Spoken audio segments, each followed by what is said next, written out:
마가복음 11장 1절에서 10절 말씀 교독하시겠습니다. 그들이 예루살렘에 가까이 와서 감난산 벳바게와 베다니에 이르렀을 때에 예수께서 제자 중 둘을 보내시며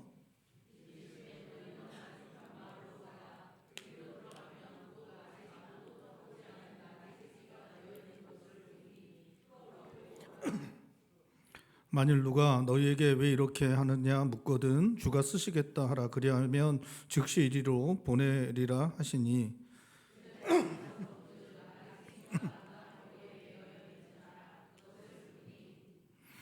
거기 서 있는 사람 중 어떤 이들이 이르되 나귀 새끼를 풀어 무엇하려느냐 하매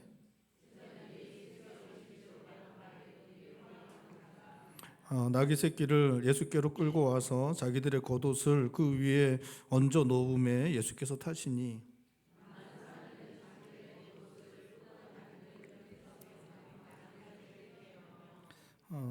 앞에서 가고 뒤에서 따르는 자들이 소리 지르되 호산나 찬송하리로다 주의 이름으로 오시는 이여 찬송하리로다 오는 우리 조상 다윗의 나라여 가장 높은 곳에서 호산나 하더라. 아멘. 오늘 본 말씀에 등장하는 벳바게는 예루살렘으로 가는 지역에 가까운 감람산 경사면에 있던 작은 마을입니다. 산골 마을입니다. 이게 예루살렘 자체가 산 지형이에요. 고산 지형인데 그 감람산에 있는 경사면에 있던 산골 마을이 벳바게고 베다니는 이제 벳바게에서 한 1km 떨어진 그러한 마을인데 예수님이 예루살렘으로 가실 때마다 들렀던 곳 나사로의 집이 있었던 곳이 바로 이 베다니입니다.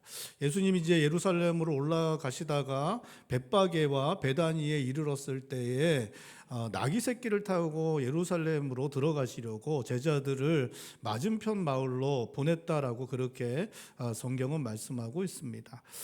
스가랴 9장 9절에 시온에 따라 크게 기뻐할지어다 예루살렘에 따라 즐거이 부를지어다 보라 내 왕이 내게 임하시나니 그는 공의로우시며 구원을 베푸시며 겸손하여서 나귀를 타시나니 나귀의 작은 것 곧 나귀 새끼니라라고 말씀하고 있는데 이 말씀을 이루시려고 주님께서 나귀 새끼 타시려고 나귀 새끼를 가져오라 그렇게 말씀하십니다. 주님께서는 제자들에게 나귀 새끼를 가져오라고 하시면서 3절에 만일 누가 너희에게 왜 이렇게 하느냐 묻게 되면 주가 쓰시겠다 말하라고 그렇게 가르쳐 주십니다. 제자들은 주님 말씀하신 대로 맞은편 마을로 갔습니다. 가서 묶여 있는 나귀 새끼를 이렇게 보게 되고 나귀 새끼를 풀어서 이제 주님께로 끌어가려고 하였습니다. 여러분 이제 나귀 새끼가 이렇게 묶여 있는데 그걸 갖다가 이렇게 이제 가서 묶어 있는 걸 풀어서 이렇게 끌고 가면 그게 뭐 하는 거예요? 예? 아니 시골 마을에 뭐 나귀가 아니라 개가 이제 묶여 있다. 그래서 개가 한 마리 묶어 있는데 조심스럽게 풀어서 이렇게 끌고 가면 뭐 하는 겁니까? 훔치는 거죠. 사실은 이제 이게 훔치는 겁니다. 그래서 이제 그걸 본 사람들이 옆에 서 있던 사람들이 이제 누가복음 보면 거기에 이제 그 사람들이 임자 주인이라고 그렇게 이야기를 하고 있는데 그 사람들이 왜 이렇게 하냐 그렇게 이제 말했다라고 그렇게 성경은 기록하고 있습니다. 그러자 제자들이 주님께서 말씀하신 대로 말씀하니까 주가 쓰시겠다고 하니까 놀랍게도 그 사람들이 그냥 허락했다라고 성경은 기록하고 있습니다. 그 주인이 전부터 예수님을 알고 있었던 사람들이었는지 아닌지는 정확하게 알 수 없습니다. 하지만 주께서 쓰시겠다는 거침없는 제자들의 말을 통해 나귀 주인의 마음이 움직이게 되었습니다. 그 주인은 나귀를 주님께서 쓰시도록 내주었고 제자들은 주님께 나귀 새끼를 가져갈 수 있었다라고 성경은 기록하고 있습니다. 오늘 본 말씀에서 주님께서 제자들에게 하신 말씀은 그대로 순종하기가 사실은 쉽지 않은 것입니다. 말씀대로 순종해서 묶여있는 나귀를 풀어서 끌어오면 짐승을 훔치는 것이 될 수도 있는 일이었기 때문에 그렇습니다. 주인이 문제 제기하면 사실 이게 좀 문제가 심각해질 수 있는 그런 일이었습니다. 그런데 제자들은 주님의 말씀에 순종합니다. 그리고 제자들이 순종하자 놀랍게도 주님께서 말씀하신 대로 모든 것이 이루어지는 일이 일어났다라고 성경은 말씀하고 있습니다. 여러분, 주님께 순종할 때 준비하신 놀라운 일이 이루어지는 것을 볼 수 있다고 성경은 말씀하고 있습니다. 제자들은 주님 말씀에 순종함으로 준비되어진 나귀 새끼를 끌고 올 수 있었습니다. 하나님께서 아브라함을 시험하셔서 이삭을 제물로 바치라고 하십니다. 아브라함은 이삭을 바치라는 하나님 말씀에 순종합니다. 그리고 그렇게 순종하였을 때 준비되어진 순양으로 하나님께 제사를 드릴 수 있었습니다. 여러분, 주님께서 하시는 일에 순종할 때 하나님께서 준비하신 놀라운 것들을, 놀라운 일들을 볼 수 있다는 것이 성경이 하시는 말씀입니다. 하나님의 일을 할 때 우리가 기억해야 하는 것, 하나님의 뜻대로 순종할 때 기억해야 하는 것, 하나님의 일을 이루시는 분은 하나님이시라는 것입니다. 준비하시는 분은 하나님이십니다. 우리가 준비하는 것 아니고, 우리가 이루는 것 아니고, 하나님께서 준비하시고 하나님께서 이루시는 것이라고 말씀하고 있습니다. 하나님께서 준비하시고 하나님께서 이루시는 놀라운 것을 순종하는 자들이 하나님께서 준비하시고 이루시는 일들을 볼 수 있다라고 그렇게 말씀하고 있는 것입니다. 우리가 여기서 우리가 이게 좀 알아야 하는 것은, 이게 이제 이게 사실 범죄죠, 그렇죠? 이제 훔쳐가는 거, 이게 범죄인데, 이게 이제 뭐 하나님 말씀이면 이게 이렇게 사회적으로 정한 제도 자체도 우리가 그냥 무시하고 해도 된다. 그것을 이제 말씀하려는 것이 아닙니다. 그래서 이거 이야기하면서 이제 목사님들이 하나님의 뜻이니까 죄송합니다. 사회적으로 정해진 법규나 뭐 이런 거 어겨도 된다, 뭐 이렇게 이야기하면 절대 여러분 따라서 하시면 안 됩니다. 여러분, 그거는 잘못된 겁니다. 여러분, 그것은 성경이 이야기하는 것과 다른 것입니다. 여러분, 그것은 아닙니다. 이것은 하나님께서 준비하셨다는 것을 말씀하시는 것입니다. 이 말씀이 오히려 비슷한 것은, 이 말씀이 오히려 적용되는 건 이런 거죠. 우리가 이제 선교하기 위해서 이렇게 가게 되면 이제 세간에 걸릴 때가 많아요. 근데 걸릴 때가 많은데 짐들 중에 왜 다른 것들은 다 통과되지 못하는데 성경은 놀랍게도 통과된다. 뭐 이러한 것들이죠. 이러한 것들이에요. 그러니까 법규, 제도, 이러한 것들을 갖다가 우리가 생각하기에는 이제 벗어날 수 없는데 하나님이 준비하셔서 그것까지도 다 넘어가게 하시는 그러한 일들이 하나님 준비하시면, 하나님께서 이루시면 되어줄 수 있다는 것을 우리들에게 말씀하시는 것입니다. 우리가 하나님의 뜻에, 하나님 하시는 일에 순종하게 되면 하나님 준비하시는 것을, 하나님이 이루어 가시는 것을 우리가 볼 수 있다. 그것을 오늘 성경이 우리들에게 말씀하고 있는 것입니다.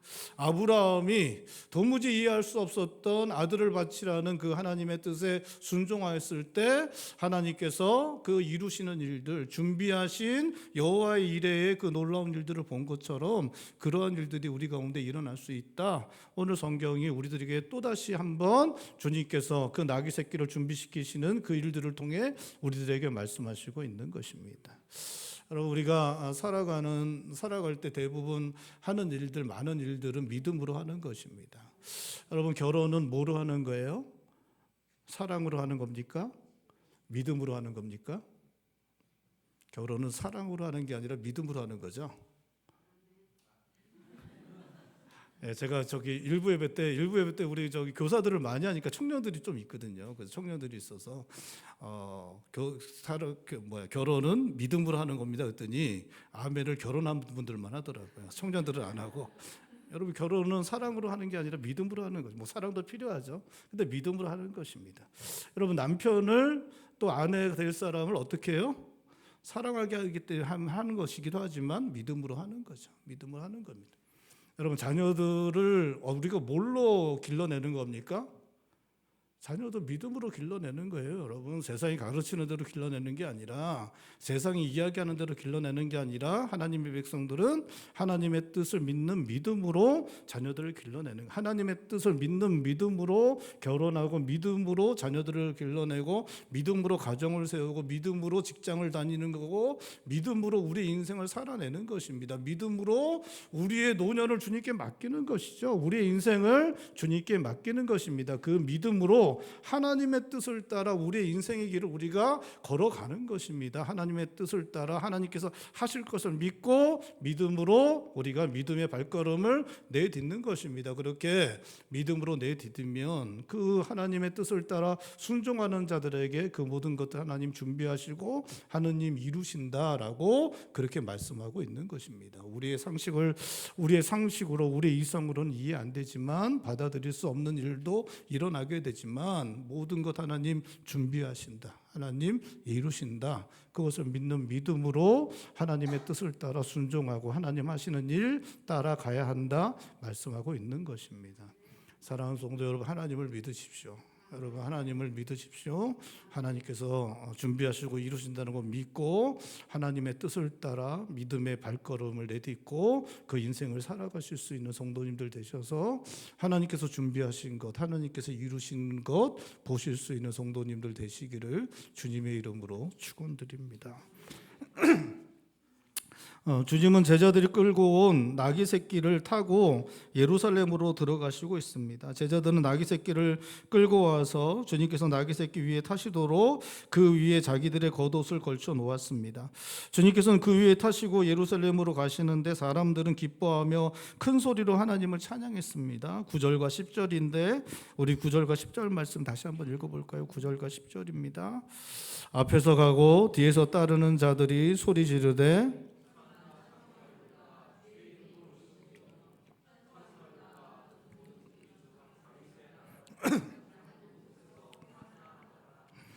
예루살렘으로 들어가시고 있는 주님을 향하여 백성들은 호산나라고 부르짖고 있습니다. 이 호산나라는 말은 우리가 잘 알고 있는 것처럼 우리를 구원하옵소서라고 간절히 부르짖는 것이 우리를 구원하소서, 우리를 구원하옵소서라고 부르짖는 것입니다. 백성들은 주님을 주의 이름으로 오시는 이여라고 말하고 있습니다. 예수님을 주의 이름으로 오시는 이라고 부르는 것, 예수님이 성경이 약속하고 있는 메시아라고 그렇게 부르고 있는 것입니다.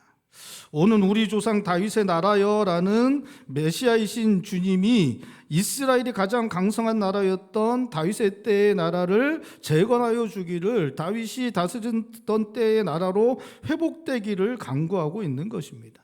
그러니까 우리 주님께서 이제 예루살렘에 입성하실 때 주님은 메시아, 또 성경이 약속한 메시아이시기 때문에 그 메시아께서 오셔서 로마의 압제로부터 있던 이스라엘을 구원하고, 그래서 이스라엘을 다윗이 다스리던 나라, 그 나라로 만들 것을 기대하며 오시는 다윗의 나라여라고 그렇게 부르짖고 있는 것입니다. 다윗과 같은 그러한 왕이 될 것을, 우리 주님께서 다윗과 같은 군사적 정치적 왕이 되어 그렇게 이스라엘을 구원하고 로마의 압제부터 구원하고 그렇게 평안하고 부유하고 강력한 나라가 만들 것을 기대하며 이렇게 부르짖고 있는 것입니다.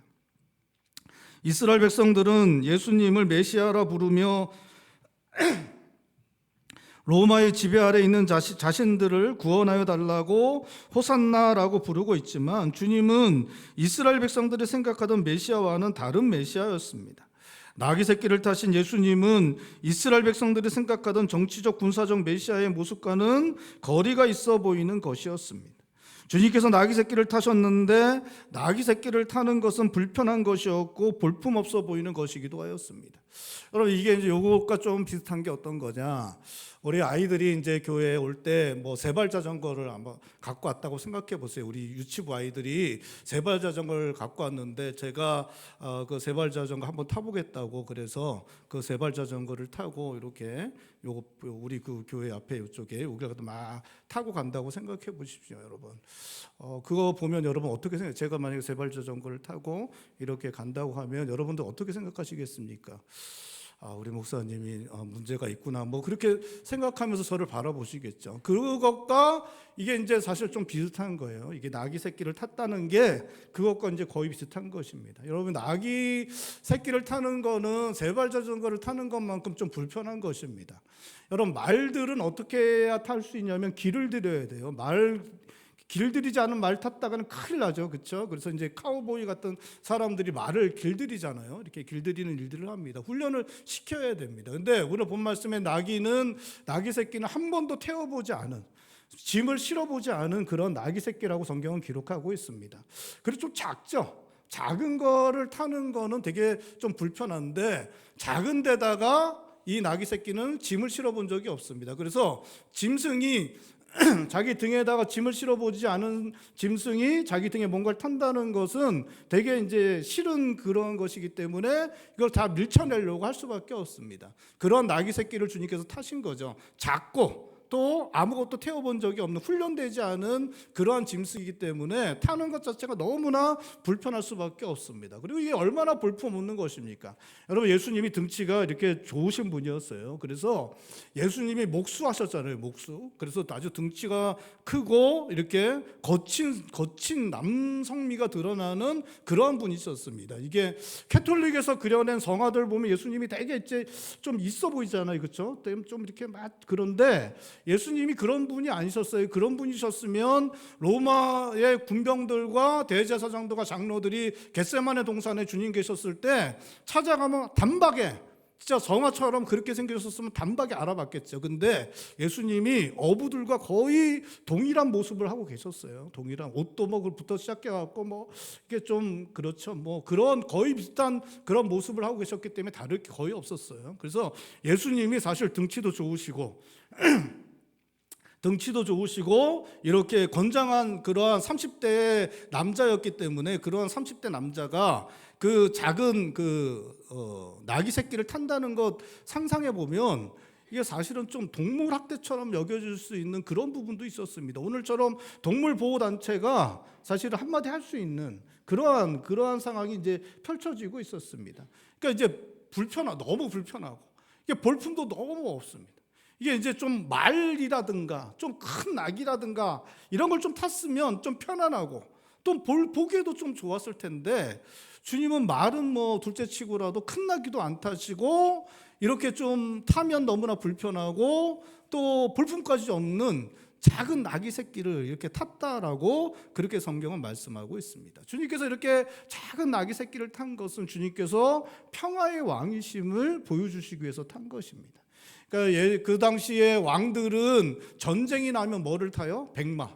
전쟁이 타면 왕. 그래서 이제 전쟁에서 승리하고 들어올 때, 개선할 때 뭘 탔습니까? 백마를 타고 이렇게 이제 위용을 드러내면 이제 들어왔습니다. 평화 시에는 뭘 탔냐면 나귀를 탔습니다. 그래서 평화의 나귀를 탔는데 나귀 새끼를 그 중에서도 이렇게 탄 것입니다. 주님께서는 나귀를 타고 들어온 것은 주님이 평화의 왕으로 오시는 것을 말씀하시는 것입니다. 이 평화는 사람들에게 평화를 주시러 오시는 분이 바로 주님이심을 보여주시기 위해서 오신 것입니다. 여러분, 사람과 사람 사이에 갈등이 있습니다. 사람과 사람 사이에 갈등이 있어요. 여러 가지 문제 때문에 사람과 사람 사이에 갈등이 있고 나라와 나라 간에도 갈등이 있고 전쟁까지도 있습니다. 인종과 인종 간의 갈등이 있고 종교와 종교 간의 갈등이 있고 경제적인 문제 때문에 갈등이 있습니다. 수많은 갈등 때문에 사람과 사람 사이에 나라와 나라 사이에 갈등과 다툼과 전쟁이 일어나서 수많은 사람들이 생명을 잃고 그 일은 여전히 오늘날에도 동일하게 일어나고 있습니다. 여러분, 사람과 사람 사이의 갈등, 나라와 나라의 갈등, 여러 가지 갈등들이 있지만 그 많은 갈등 중에 가장 큰 갈등은 누구와의 갈등이냐? 사람과 하나님과의 갈등입니다. 사실은 모든 갈등의 원인이 되는 갈등은 하나님과 사람과의 갈등이고 하나님과의 사람과의 갈등을 없이 하시고 하나님과 사람 사이에 평화를 주시기 위해서 오신 분이 누구냐? 바로 예수 그리스도이십니다. 그리고 그 갈등 때문에 우리들에게 주어진 것 바로 영원한 죽음, 멸망인데 그 영원한 죽음과 멸망으로부터 우리를 구원하시기 위해서 오신 분이 누구냐? 바로 예수 그리스도이십니다. 그 갈등, 하나님과 사람과의 갈등의 이유는 무엇이냐? 우리의 죄 때문이고 우리의 죄를 대신하기 위해서 이 땅에 오신 분이 누구시냐? 예수 그리스도이십니다. 우리 예수님께서 십자가에서 고난당하시고 죽으심으로 우리의 죄를 대신하시고 그것을 믿는 자들마다 죄 용서함을 받고 하나님과의 갈등이 사라지고 평화가 이루어지고 그 평화로 말미암아 하나님이 우리들에게 평화를 허락하심으로 말미암아 사람과 사람 사이에도 평화가 이루어지게 되는 것, 그것을 하시기 위해서 오신 분, 평화의 왕으로 오신 분이 누구냐? 바로 예수님이시다. 그것을 보여주시기 위해서 나귀를 타고 오신 것입니다. 예수님은 나귀를 타고 오셨을 뿐만 아니라 나귀 새끼를 타고 오셨는데 그것은 겸손의 왕으로 오신 것을 또 보여주신 것입니다. 예수님이 이 땅에 오실 때 사람의 모습으로 오셨습니다. 사람이 되셔서 오셨습니다. 이것은 예수님이 완전히 낮아지신 것이죠. 예수님은 창조주 하나님이십니다. 여러분, 이럴 때는 아멘을 하셔야죠. 예수님은 창조주 하나님이십니다. 예수님은 하나님의 아들이십니다. 그 하나님의 아들이신 예수님이 이 땅에 사람으로 오신 것 자체가 완전히 낮아지신 것입니다. 예수님 사람으로 오셔서 사람의 인생을 그대로 살아내셨습니다.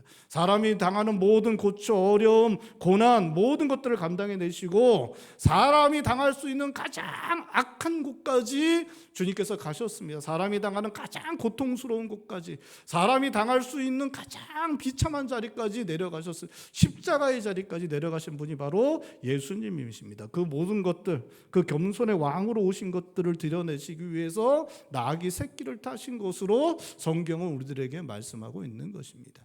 주님은 이 땅에 자기를 드러내고 자기를 높이는 군사적 정치적 왕으로 오시지 않았습니다. 예수님은 우리를 구원하셔서 이 땅에 평화를 주시는 평화의 왕으로 오셨습니다. 그것을 행하시기 위해서 겸손의 왕으로 이 땅에 오신 것입니다.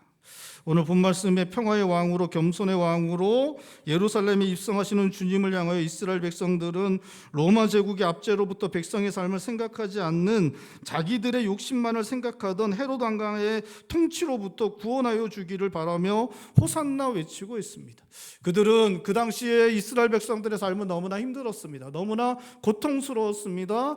로마의 압제 가운데 고통당하고 있었습니다. 헤롯은 우리가 잘 알고 있는 예수님 태어났을 때 헤롯은 폭군이었습니다. 그 사람은 폭정을 일삼는 그런 아주 잔인무도한 일들을 저지르는 사람이었습니다. 그 아들들, 그 뒤를 이어받은 왕들이었던 그 아들들도 그 변변치 않은 사람들이었습니다. 백성들을 생각하고 나라를 부강하게 만들 만한 능력이 없는 사람이었습니다. 당시 로마 제국이 모든 것들을 이끌어가던 시대에 시대상 자체가 그렇게 식민지 벗어나지 못한 유대가 잘 살고 잘 먹는 나라 만드는 것도 쉽지 않았지만 그 당시에 그 유대를 다스리던 군주들이었던 헤롯과 헤롯의 아들들도 변변치 않은 사람, 백성들을 사랑하는 마음도 적었고 백성들을 위하는 마음도 적었고 그냥 자기 왕과 자기 왕족들, 자기 자신 그 앞가림하기에 바빴던 사람들이었기 때문에 백성들은 너무나 고달픈 삶을 살아갈 수밖에 없었습니다. 그들은 하루 한 끼 먹기가 쉽지 않은 그런 삶을 살아가던 사람들이었습니다. 그런 상황 가운데 그 고단하고 힘든 삶을 살아가던 사람들이 예수라는 새로운 민족의 지도자, 그 메시아라고 그렇게 생각됐고 믿고 싶었던 민족의 지도자, 그가 들어오니까 그를 향하여 다윗 왕을 대신할 다윗 왕처럼 나라를 다스릴 그러한 사람으로 바라보면서 호산나, 우리를 구원하소서, 왕이 되어서 이 나라를 새롭게 하고 로마의 압제로부터 우리를 구원하시고 이 나라를 새롭게 하고 이 나라를 부강한 나라 되어서 우리를 평안하게 하여 주시옵소서, 그렇게 우리를 구원하소서 호산나라고 그렇게 부르짖고 있는 것입니다. 여러분, 오늘 본 말씀에 호산나 우리를 구원하소서를 이스라엘 백성들은 주님을 정치적 군사적 메시아로 알고 잘못된 의미로 부르짖고 있지만 주님을 향하여 호산나 부르짖는 것은 인류를 구원하시기 위해 이 땅에 평화의 왕으로 겸손의 왕으로 오신 하나님의 아들 예수님을 향하여 우리가 외쳐야 할 합당한 부르짖음인 것은 맞는 것입니다. 우리를 구원하시기 위해서 십자가에서 죽으신 하나님의 아들이신 평화의 왕, 겸손의 왕이신 우리 주님께 죄악으로 말미암아 하나님의 심판을 받아 멸망받을 수밖에 없는 우리를 구원하셔서 하나님의 평화를 허락하시기를 우리는 주님께 부르짖어야 합니다. 호산나, 우리를 구원하소서, 우리 주님께 구하여야 합니다. 여러분, 우리를 위해서 또 우리와 함께 살아가는 사람들을 위해서 이 나라를 위해서 온 세상을 위해서 이 땅에 아무 의미 없이 고통받다가 죽어가는 모든 사람들을 위해서 우리 주님을 향하여 호산나 우리를 구원하소서 우리는 부르짖어야 합니다. 여러분, 우리가 살아가는 이 시대에 하나님의 구원과 하나님의 평화가 필요합니다. 너무나 많은 사람들이 고통당하고 있고 너무나 많은 사람들이 멸망의 길로 나아가고 있습니다. 우리 시대의 제약이 점점 더 심하여지고 사람들은 점점 더 하나님을 대적하여 하나님의 평화가 사라져가고 있고 하나님의 심판의 그림자가 점점 더 짙게 드리워지고 있는 것 같습니다. 호산나 우리를 구원하여 주소서. 우리 주님께 우리 모두가 다 부르짖어야 하는 것입니다. 저는 우리 목사님들과 이렇게 좀 자주 이렇게 모여서 이제 밥을 이렇게 먹을 때가 있는데, 노예 목사님들과 자주 모여서 밥을 먹을 때가 있는데, 노예 목사님들이 다 제 연배예요. 제 연배입니다. 50대, 60대 이렇게 연배인데, 저희들 모여서 이제 그런 얘기합니다. 우리가 마지막 혜택을 받은 목회자들인 것 같다, 그런 이야기들을 합니다. 그러니까 이 마지막 혜택을 받았다는 말이 뭐냐면, 이게 이제 성도들이 그 유치부부터 유초동부, 그다음에 중고등부, 청년부, 여러분들 중에 어렸을 때 교회 다니신 분들 있으세요? 네? 대부분이죠. 그렇죠, 대부분이죠. 그래서 이제 유치부에서 유초동부 올라가고, 유초동부 올라가서 중고등부 올라갈 때 이제 반으로 줄잖아요, 그렇죠? 유초동부 아이들이 중고등부로 반으로 줍니다. 중고등부에서 청년부 올라갈 때 애들이 어떻게 됩니까? 또 반으로 줄죠. 반으로 줍니다. 청년부에서 장년부에 올라오지 않죠. 이제 올라오지 않고 교회를 떠납니다. 그런 식으로 해서 이제 교회를 다 떠나죠. 교회를 다 떠났는데, 이 애들이 성장해서 애들이 지치고 피곤하고 그래도 삶의 의미를 잃고 어려움 당하고 또 때때로 다시 이제 좀 이렇게 관심을 갖게 되고, 옆에 있는 사람들이 교회 나가자 그러고, 엄마가 너 교회 안 나가면 너 가만 안 놔 또 이렇게 하고 이런 식으로 해서 걔들이 어렸을 때 교회 나갔던 애들 어떻게 해야 됩니까? 교회에 다시 오는 일들이 있어요. 그게 이제 저희가 이제 우리가 마지막 혜택을 받는 것 같다, 그렇게 이야기를 합니다. 지금 저희 교회에 유초동부, 중고동부 아이들, 이렇게 교회 아이들이 이렇게 모이고 신앙생활 하는데 대부분 다 교인의 자녀입니다. 정말 저희 교회도 교인의 자녀가 아닌 아이들이 이렇게 오기도 하지만 정말 귀하죠. 그런 아이들이 이렇게 오는 것이 정말 귀한데 정말 적습니다. 숫자가 정말 적어요. 저 어렸을 때만 해도 다 교회 다녔어요. 다 어렸을 때마다 다 교회 한 번씩 갔다 와요. 중고등부 때까지만 하면, 중고등부 지나고 청년 지나면 거의 한 8, 90%는 교회에 다 왔던, 웬만한 사람들 다 교회 왔어요. 그 당시만 해도 재밌는 게 없었거든요. 그래서 크리스마스 하면 밤새도록 막 그렇게 교회에서 올라이트, 오래간만에 들어보죠. 그거 한다 그러면서 막 모이고 제 예쁘니 안 예쁘니 그러면서 좋았잖아요. 그런 시간들을 예전에 그렇게 가지면서 다 왔거든요. 교회 어렸을 때 다 왔습니다. 근데 지금은 교회 오지 않습니다. 교회 유초동부, 중고등부 아이들 교회 오지 않습니다. 부모님 따라서 교회 오거나 진짜 극소수의 아이들만 교회 옵니다. 지금 세대가 작년 어른이 되면 어렸을 때 교회 다녔던 추억과 어렸을 때 교회 다녔었을 때의 그러한 경험들을 가진 사람들이 교회에 나오는 일들은 이제는 기대하기가 어려운 세대입니다. 여러분, 교회를 점점 더 세상이 이렇게 대적하는 시대입니다. 이렇게 복음 전하면 믿겠다는 사람들 찾기가 참 쉽지 않은 세대입니다. 우리 자녀들도 우리가 교회 다니고 있어도 우리 자녀들도 이 아이들이 정말 나중에 교회를 다닐까? 이 아이들이 정말 예수 믿을 수 있을까? 참 이렇게 판단하기가 쉽지 않은 그러한 시대를 우리가 살아가고 있습니다. 여러분, 하나님의 구원의 역사가 우리 시대 가운데도 이루어지기를 우리는 기도해야 합니다.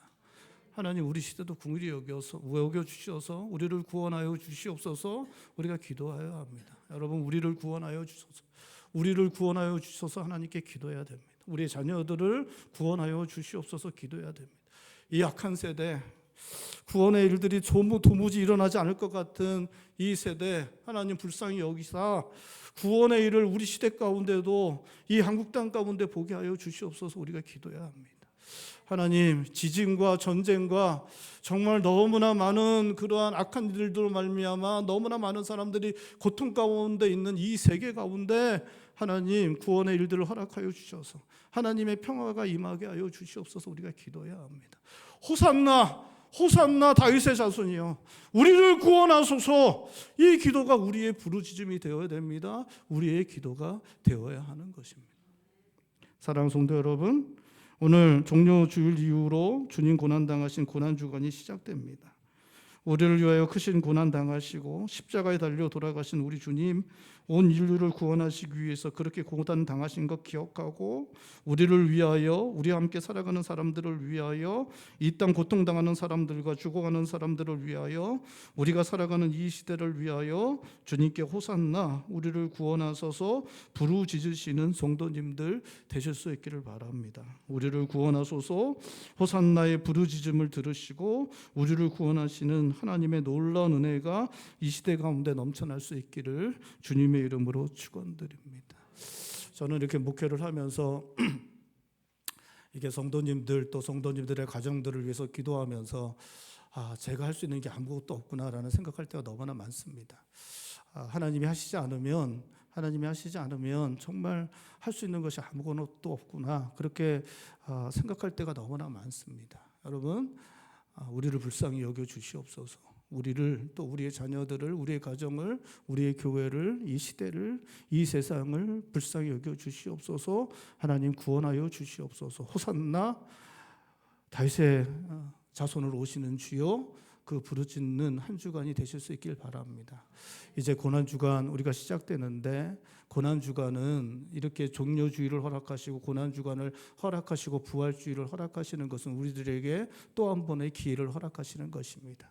이 시간을 통해서 우리가 주님의 고난을 깊이 묵상함으로 우리가 주님의 은혜를 다시 한번 깨달아 알고, 하나님을 향한 사랑이 회복되고 우리의 믿음이 견고해지고, 하나님을 향하여 우리를 드릴 수 있는 믿음의 결단을 새롭게 할 수 있는 그런 기회가 주어지는 시간이 종료주일이고 고난주간이고 또 부활주일입니다. 우리가 고난주간 보내면서 우리가 주님의 고난을 깊이 묵상하면서 그렇게 우리의 믿음이 다시 견고하게 세워지는 그런 시간을 보낼 때, 호산나, 우리를 구원하소서라는 기도를 함께 드리셔서 우리를 구원하시는 놀라운 일들이 우리 가운데 일어나는 것, 이 세상 가운데 일어나는 것, 우리가 다시 한번 그 일에 소망을 품는 역사가 일어나는 한 주간이 되실 수 있기를 주님의 이름으로 축원드립니다. 이 시간에 찬양 함께 하겠습니다. 당신은 영광의 왕, 우리 함께 찬양하겠습니다.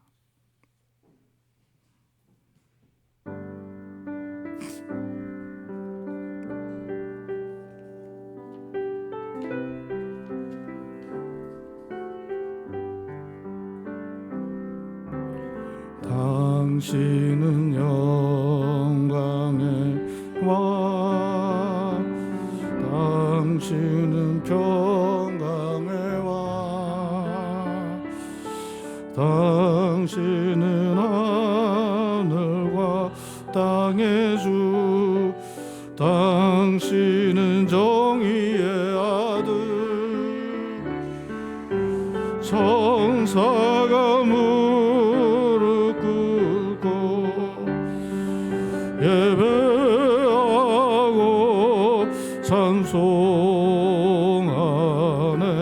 영원한 생명 말씀, 당신은 예수 그리스도 주.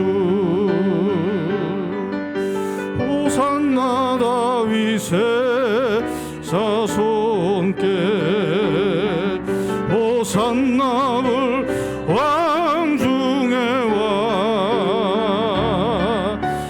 높은 하늘의 영광을 예수 주 메시.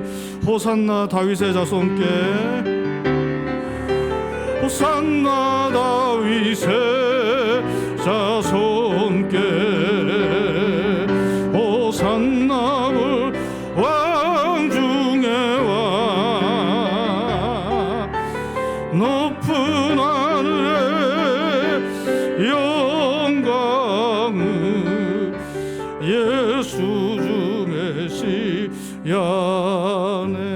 이 시간에 우리 함께 기도하겠습니다. 하나님, 우리에게도 구원이 필요합니다. 하나님, 우리에게도 하나님의 평화가 필요합니다.